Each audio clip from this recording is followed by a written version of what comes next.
Hey yo, what is up, squad? I hope you guys are doing amazing. Hopefully, the audio is still good. Last week, I recorded a podcast for you guys, and I went back and I listened to it, and the audio sounded like I was underwater. And I just started this podcast and I paused 10 seconds in to see if maybe it was my microphone that was causing the issue. And then I paused this video and then went back and watched it. And it was, in fact, my microphone. So I guess my microphone is broken. So right now I'm just using the computer mic. So hopefully it doesn't ruin the quality. I'll have to purchase a new mic here. But anyways, I got my camo on. If you're watching in on the YouTube channel, we're going to war today. All right, we're going to freaking war today, and that's why I'm wearing the camo. So let's go ahead and dive right in. Forget the introduction. You guys know my name. You know the podcast. You know the company that I own. So let's go ahead and dive right in. All right, I am sharing my screen. Beautiful, beautiful. All right. Give me 2 seconds as I open up this presentation. All right, if you are watching on the YouTubes, you're going to get the presentation. If you're watching on the podcast, obviously you're going to get the audio version here. So let's go ahead and break it down. Today, what we're going to be talking about is mostly the main point that I want to drive home today is why you should start ads. All right. So if you're an online fitness coach and you're making, anywhere between, $5, $8, $10, $15,000 a month, or even more than that, or even less than that, and you've done it all organically and you have no intentions of starting ads, my main message that I want to drive home today is that you 110% need to start ads. And here is why. All right. Let's get into it. All right. So like I said, my agenda is I want to talk about why you need to start ads. Additionally, I want to talk about the mindset behind running ads. And then lastly, I want to talk about the 5 keys to success with ads as well. All right. So here's the thing. I personally believe that social media outreach is dead. And if it's not dead, it's dying. All right. And here are a couple of statistics to back it up. So in 2012, social media reach organically was 16% on average in 2012. All right. In 2022, it's down to 8.6%. So that means it's been cut in half over the past 8 years. All right. So over the past 8 years, your organic outreach was cut in half. All right. Instagram specifically, I know most people use Instagram. So Instagram specifically, their organic outreach dropped by 29% just this past year. So from 2021 to 2022, their organic outreach dropped 29%. All right, the main question here is why? All right, so let's go ahead and continue. Social media is a business. All right. And the way that it makes its money is through advertising. All right. In 2023, Instagram will make 40 billion from its ad platform, which is about 20%, which is a 20% increase in its annual profits from ads. All right. I'm going to say that again. The reason organic outreach is dying is because social media is a business. And this will all come full circle here in a second. But in 2023, Instagram is set to make 40 billion from its ads platform, which is a 20% annual increase. In 2023, TikTok will make 18 billion from its ad platform, which is a 55% annual increase. All right, so like I said, social media is a business. And the way that they have this structured is you are a frog in a pot of boiling water. And what I mean by that is they're slowly going to crank up that water as it boils until you have no other choice but to start ads. And here's their cycle. All right, their cycle is they start a platform. And when they start a platform, they make organic reach very easy, right? They make it very easy to grow. Over time, as you saw in the previous statistic, Instagram dropped its organic outreach over an 8-year span by 50%, right? Over time, they're going to make it harder and harder to grow organically, which forces businesses onto their ad platform. All right. So if you're an individual who's saying right now, well, I'm just going to continue to do what I've done, it's only going to continue to get harder and harder and harder and harder. All right. And like I said, this is done strategically because they want businesses to get on their ad platform so they can see 20% annual increases in profit, 55% annual increases in profit, because social media is a business too. And how they make their money is via their ad platform. All right, like I said, the social media business, their business strategy is they're going to create a social networking platform. They're going to make it very easy to grow and reach people organically. All right, they're going to make businesses money with their organic strategy, and then they're going to slowly make it harder and harder to grow organically, which forces businesses to start ads if they want to continue to grow, because that lines the pocket of the Instagram, of the Facebook, of the YouTube, of the TikTok, right? They're smart people that run these companies. All right, they're very smart people. All right, so this is why Instagram and Facebook has dropped over the years. This is also why platforms like TikTok have had such a hot start, right? Because they're being strategic. They're making it easy to grow. Over time, it's going to become marginally, significantly higher to grow on TikTok.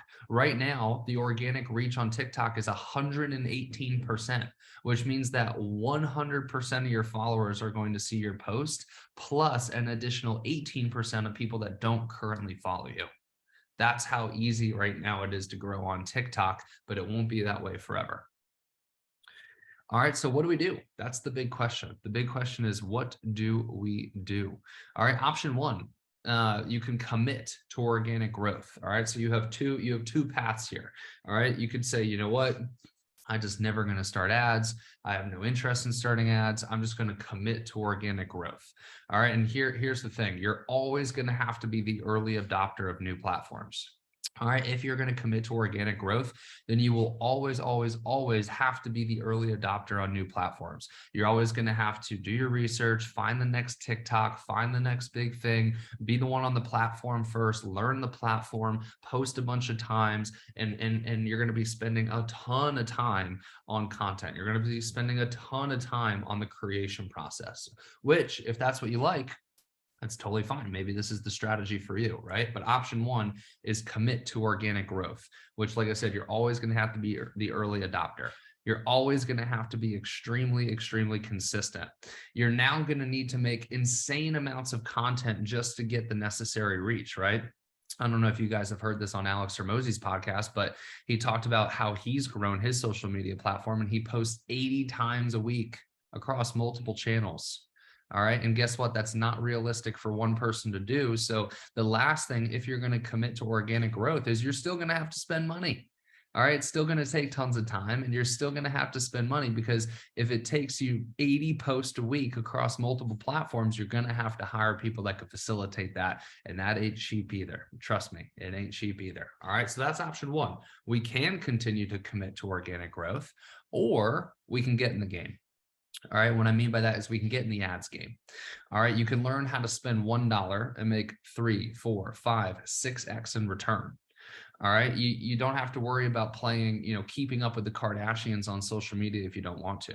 You don't have to worry about, all right, I got to make this post now. I got to do this on my story. And, if you have no interest in being an influencer, when you do ads, you don't have to be an influencer. That's the cool thing about it, right? You can make posts, and those posts run, all the time, right? You don't have to constantly make new posts. I mean, yes, you're going to have to make new ads, but it's not as frequent as what's necessary for organic. You certainly don't have to make 80 new ads a week in order for your ads to perform like you do with organic. All right. Additionally, like I said, you're going to have systems that bring you leads in your sleep. If you learn how to run ads, you don't have to worry about, doing all this cold outreach, all this stuff. You're going to have systems that bring you leads in your sleep. All right. And additionally, and this is kind of the funny, ironic part, it's going to help you build your audience too. All right. When you run ads on your platform, your Facebook group is going to grow, your email list is going to grow. And oh yeah, by the way, your social media platforms are going to grow too. All right, so those are your two options. Option one, stick with organic. Option two is commit to your ads platform. All right, so once you choose to commit, once you say, you know what, I am going to commit to ads, here's what you need to do. All right, the long road is the right road. All right, ads is a forever state of trial and error. All right, the big reason most people quit ads right off the bat is because they don't see an immediate return. All right, ads can take you 6 to 12 months just to finally crack the code. All right. And here's the best way to view it. View your ad spend as your tuition.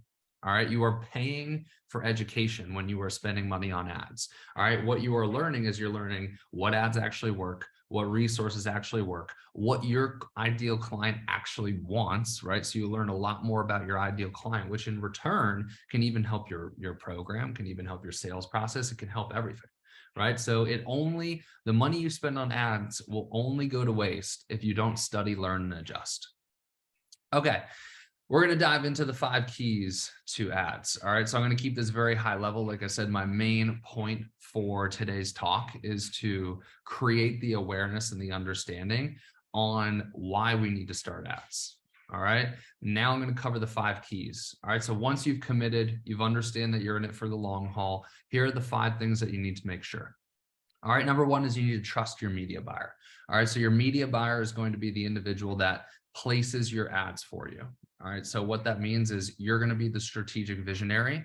You're going to come up with the ads ideas. Obviously, you want their suggestions. You're going to come up with the funnel. Obviously, you're going to want the media buyer suggestions, right? But in large part, the media buyer is the individual who manages the budget allocation, who, increases budget on the high performing ads, turns off the low performing ads, gives you suggestions on what ads are working versus what ads are not working, might give you suggestions on funnel, might give you suggestions on copy, but in large part, they take your vision and they put it out on social media. So we got to be able to trust that individual.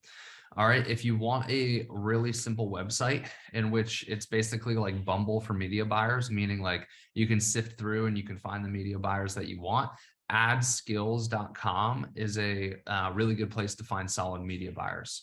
All right. Additionally, you're going to want to interview. You're going to want to interview these individuals. Okay. So things that you should look for when you're interviewing your media buyer is they must be data driven and have a process of presenting data to you. All right. They must make suggestions on content and funnel based on what they see. They don't have to make copy suggestions, but it would be nice if they did.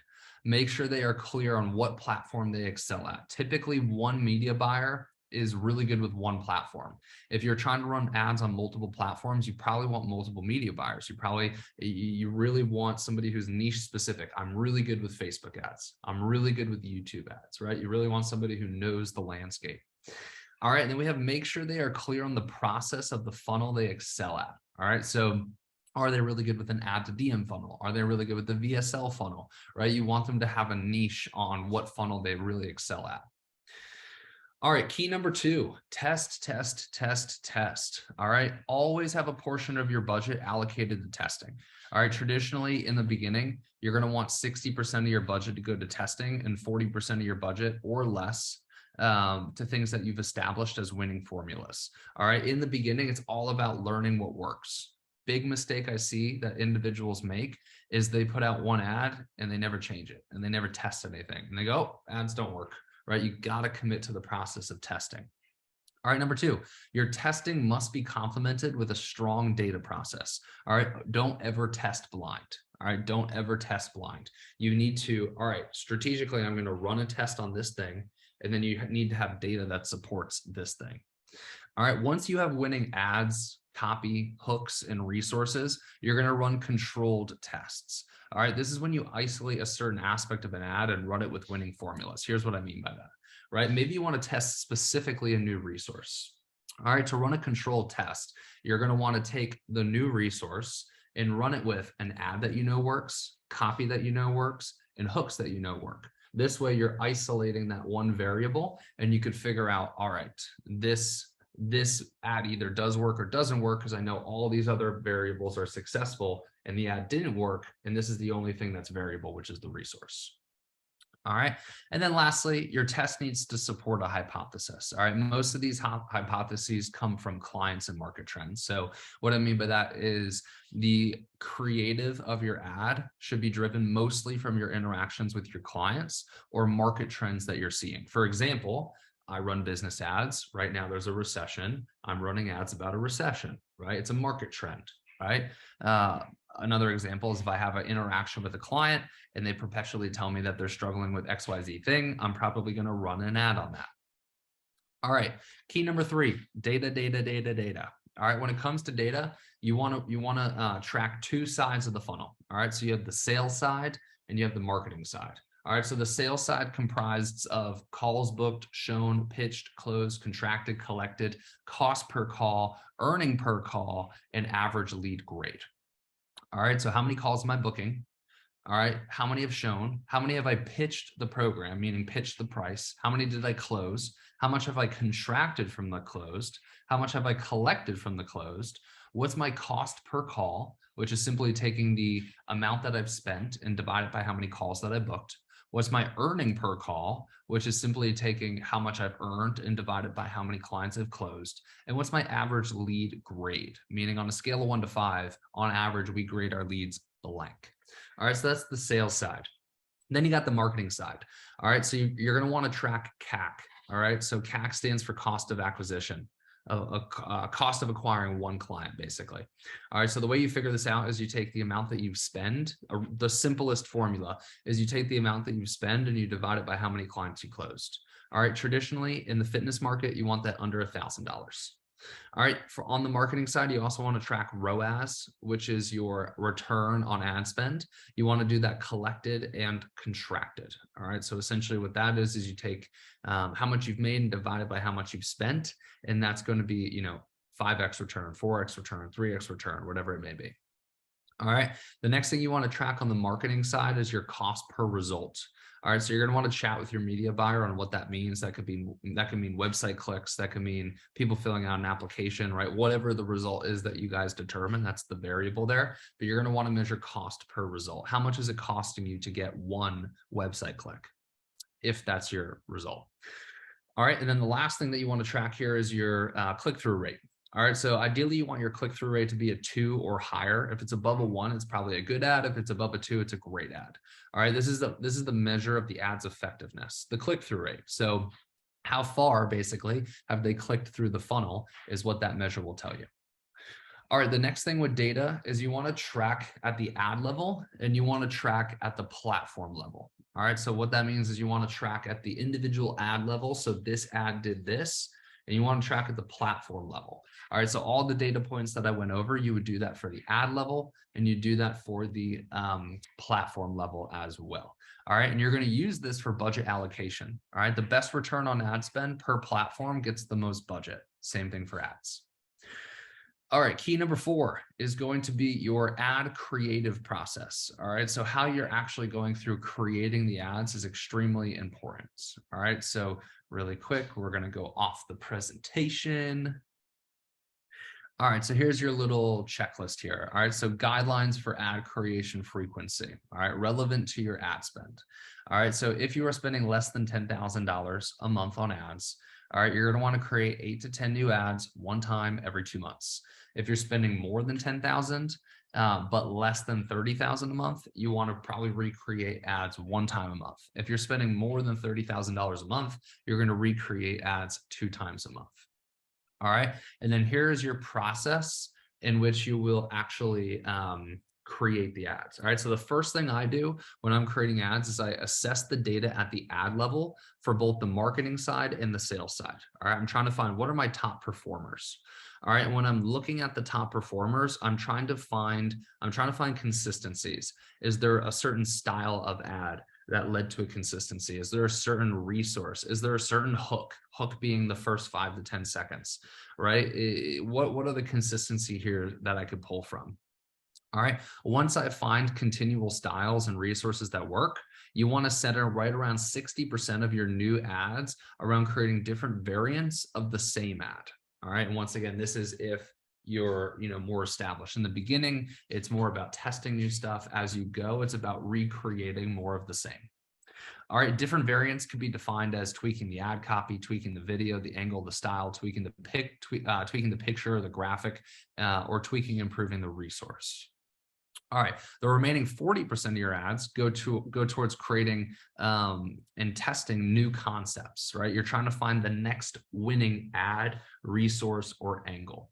All right, you're going to decide what to test by listening to your clients, the challenges they face, and the questions they ask should help you decide what ads you want to test. Additionally, listen to the concerns or reasons why someone doesn't sign up with you. All right, so on the sales side, what are reasons why people don't sign up with you? And you can make ads about that too. Answer the question, what would your clients have to get/see answered ahead of time to choose to sign up with you?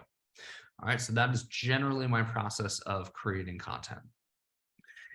All right, the fifth and final key to ads here is funnel maximization. All right, maximizing the funnel, squeezing all the juice out of this lemon. All right, it all starts with the ad. All right, if the ad sucks, then none of this other stuff is going to work. So you got to make sure that you nail down the ad itself, which I could do a whole separate presentation on, but that's not the purpose of this talk. All right, the second thing is there must be an opt-in. All right, what I mean by that is in order for them to get the thing that's promised in the ad, they must have to opt in. Opt in traditionally means providing their name, phone number, and email. All right, what this does is this qualifies and captures. All right, so it qualifies them because they have to take this extra inconvenient step, but it also captures their information. All right, this could look, if you're doing this for a VSL, you have an opt-in page. If you're doing this for a DM funnel, traditionally you're leveraging a resource. If they want to gain access to the resource, you're going to have them opt in.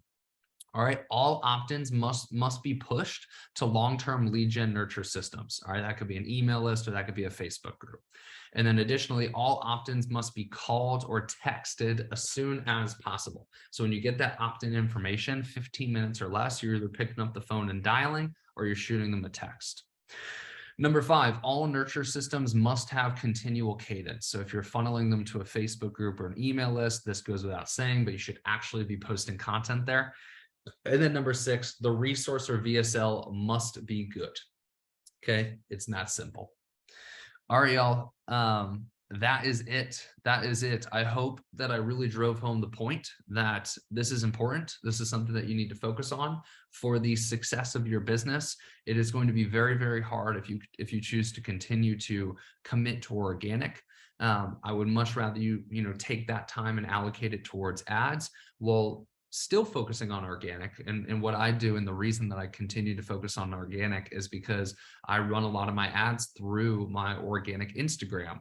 And if, what are people going to do when they click on the ad? They're going to go to my Instagram and see what I'm all about. If I didn't have content on there, then obviously that would probably not validate their reason to move forward with me. So the reason that I post content now is, yes, I'm giving free value, but I'm doing it mostly so that our ads have success. All right. Hopefully you guys found value in this, and I will see you guys in the next one. Peace.